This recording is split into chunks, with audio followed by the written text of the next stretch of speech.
Ya son 2 semanas desde que Bolivia enfrenta una grave escasez de combustible. Es por eso que el gobierno recientemente anunció 10 nuevas medidas para intentar detener esta debacle. Pero aún así las estaciones de servicio siguen colapsadas. Transportistas amenazan con un paro general y el temor de una crisis aún mayor han puesto en jaque la economía y la vida cotidiana de millones de bolivianos. Pero, ¿cómo es que llegamos a este punto? ¿Cuáles serán las consecuencias de la situación si no se soluciona pronto?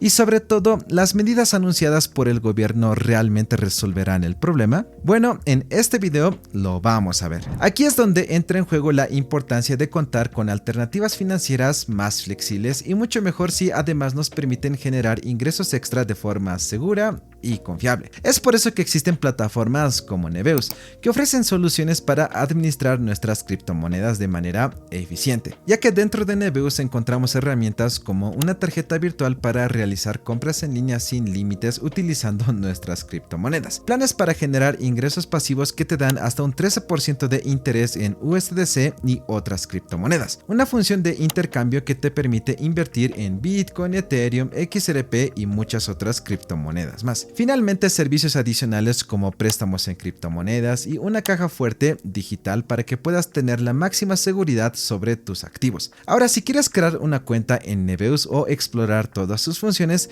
te dejo un enlace en la descripción para que puedas registrarte. Además, encontrarás una lista de reproducción donde analizo cada herramienta en detalle. Ahora sí, seguimos con el video. Para entender la escasez actual, primero debemos retroceder y analizar la raíz del problema. Bolivia ha dependido durante años de la importación de combustibles. El diésel y la gasolina que llegan al país dependen en gran medida de la capacidad del Estado para comprarlos en el mercado internacional. Pero en los últimos meses varios factores han agravado la crisis. La falta de divisas para pagar importaciones, deudas crecientes con proveedores y la crisis financiera que enfrenta el gobierno. Pero eso no es todo. Debido al modelo económico actual, el sector productivo ha sido gravemente afectado y uno de los más golpeados es el del gas natural. La producción ha caído de forma alarmante, al punto de que se ha dejado de exportar a Argentina, perdiendo así una fuente clave de divisas extranjeras. Y no solo eso, ¿sabían que entre el 65% y el 70% de la electricidad del país se genera en termoeléctricas que dependen del gas natural? Es decir, no solo hay menos ingresos por exportaciones, sino que también se está poniendo en riesgo el suministro energético interno. Por si fuera poco, el contrabando de combustibles, impulsado por las subvenciones y los malos hábitos de muchas personas,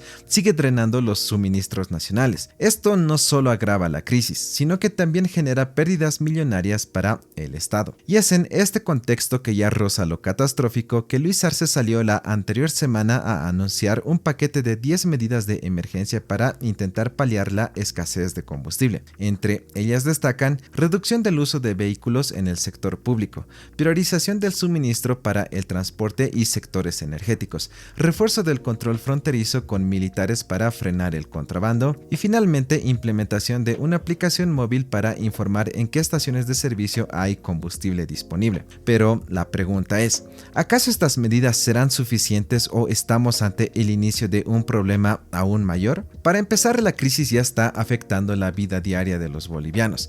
En el momento que grabo este video, las filas para cargar gasolina o diésel siguen interminables, con tiempos de espera de hasta 8 horas.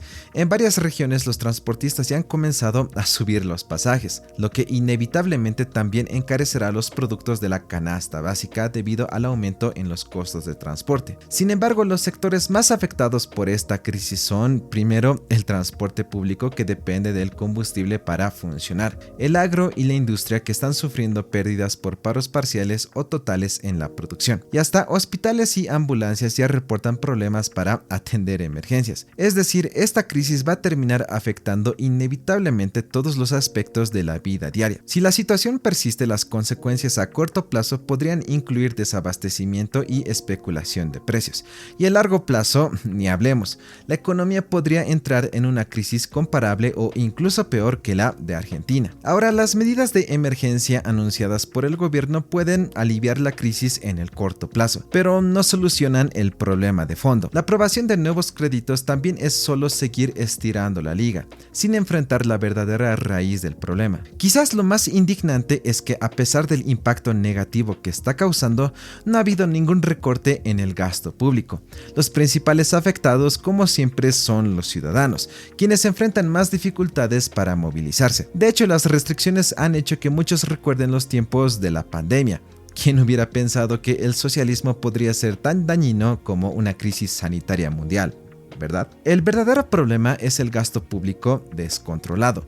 En lugar de reducirlo, el gobierno sigue empeñado en aumentarlo, creando más empresas estatales que no generan utilidades. Un ejemplo reciente es la planta de producción de papa frita donde no había absolutamente nadie trabajando. Esto solamente confirma lo que es evidente: las empresas públicas no aportan nada útil a la economía. Ahora bien, ¿qué opciones existen para aliviar la crisis? Si bien levantar la subvención a los combustibles podría ser un respiro, el problema estructural sigue siendo el mismo: el gasto público excesivo, reflejado no solo en empresas estatales e ineficientes, sino también en instituciones gubernamentales sobredimensionadas y empleados públicos con sueldos muy por encima del promedio nacional. Verán, según el INESAD, hasta 2020 el Estado tenía más de 500,000 de empleados públicos, de los cuales el 85.8% trabajaba en la administración central. Y aunque gran parte se concentra en educación, salud, policía y fuerzas armadas, esto demuestra la enorme participación del Estado en la economía del país. Si sacamos un promedio, cada funcionario público gana alrededor de 10,000 bolivianos al mes, casi 4 veces el salario mínimo nacional. Con eso podemos apreciar que el Estado gasta alrededor de 50,000 millones de bolivianos en salarios cada año. Para ponerlo en perspectiva, eso es 5 veces más de lo que se gasta en subvenciones. Como pueden ver, ese es el verdadero agujero fiscal que tiene el país. Y si miramos a las empresas públicas, la situación es aún peor.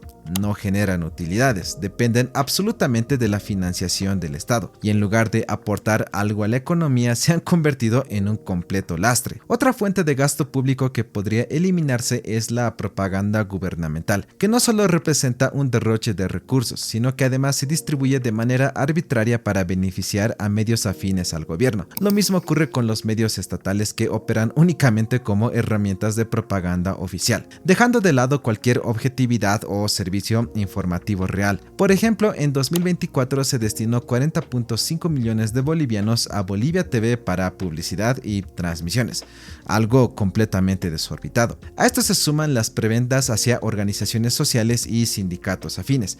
Hace un tiempo nomás se anunció que se destinarían 63,2 millones de bolivianos para construcción de sedes de 11 organizaciones sociales. Como podemos ver, otro factor que drena los recursos del Estado y perjudican a la economía nacional. Una vez que tenemos identificados los problemas, pues ya podemos decir claramente propuestas de soluciones. Reducir el número de empleados públicos, o en su defecto, ajustar los sueldos para equilibrarlos con el mercado laboral. Vender o liquidar las empresas públicas ineficientes y dejarlas en manos privadas para que puedan operar de manera eficiente, generando empleo real y aportando con impuestos al país. Detener el gasto en propaganda estatal, que no aporta ningún beneficio para la población, así como las prebendas y asistencialismo a organizaciones sociales afines al gobierno. Fomentar el emprendimiento y la inversión privada, permitiendo que los ciudadanos generen empleo y riquezas sin depender de un Estado que gasta más de lo que produce. Algo que puede favorecer este proceso de reformas es que Bolivia no es una economía ni muy grande ni muy desarrollada. De por sí, más de un 80% de la población vive en la informalidad. Volver a los niveles de ahora o previos al colapso no tomaría ni mucho esfuerzo ni mucho tiempo. Como pueden ver, la solución es muy sencilla, pero a la vez muy complicada. Como se ha podido comprobar, parece que el actual gobierno no lo hará, ya sea por cuestiones ideológicas o porque se les acabaría el negocio que hacen con el gasto público. La cosa es que este año habrá elecciones, así que hay que estar al tanto de lo que sucede en el futuro. En fin, pues ahora quiero saber tu opinión sobre este tema, te estaré leyendo en los comentarios. Y pues con todo eso dicho, nos vemos en un siguiente video. Chao.